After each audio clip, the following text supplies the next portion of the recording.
2021 সালের বিধানসভা নির্বাচনের আগে ইন্ডিয়ান সেকুলার ফ্রন্ট বা আইএসএফ তৈরি করেছিলেন ফুরফুরা শরীফের পীরজাদা আব্বাস সিদ্দিকী, কিন্তু তিনি রাজনীতিতে নামেননি।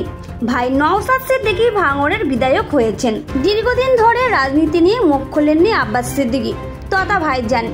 মঙ্গলবার ভোটার তালিকায় বিশেষ নিবিড় সংশোধন বা এসআইআর ইস্যুতে বিজেপি তৃণমূলকে একযোগে নিশানা করেছেন আব্বাস। ইন্ডিয়ান এক্সপ্রেস বাংলাকে তিনি বলেন, চরম অন্যায় করছে এই দুই দল।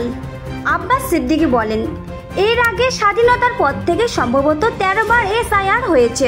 এতে আমার ভারতীয়দের ক্ষতি কোনোদিনও হয়নি। আমরা যারা ভারতীয় আমরা নিরাপদে থাকি, তবে ভিন্ন দেশ থেকে মানুষ এলে নকল পরিচয়পত্র করে দেওয়া অন্যায়। তাকে চিহ্নিত করে দেশ থেকে বের করে দিতে হবে। তিনি আরো বলেন, দেশের মানুষের জন্যই এটা দরকার। সে যেই হোক, আমার দেশে আমার দেশবাসী থাকবে। অন্য দেশ থেকে আসতে চাইলে পাসপোর্টের মাধ্যমে আসবে, ব্যবসা করতে আসবে, বেড়াতে আসবে, চুরি ছুপি আসবে। কোনো রাজনৈতিক নেতা তাদের ভোট ব্যাংক হিসেবে জাল ভোটার কার্ড তৈরি করে নিজেদের রুটি সেঁকবে, আর দেশের মানুষ অধিকার পাবে না। এটা চরম অন্যায়। দেশের একজন নাগরিক হিসাবে এটাকে কোনোভাবে মেনে নিতে পারি না।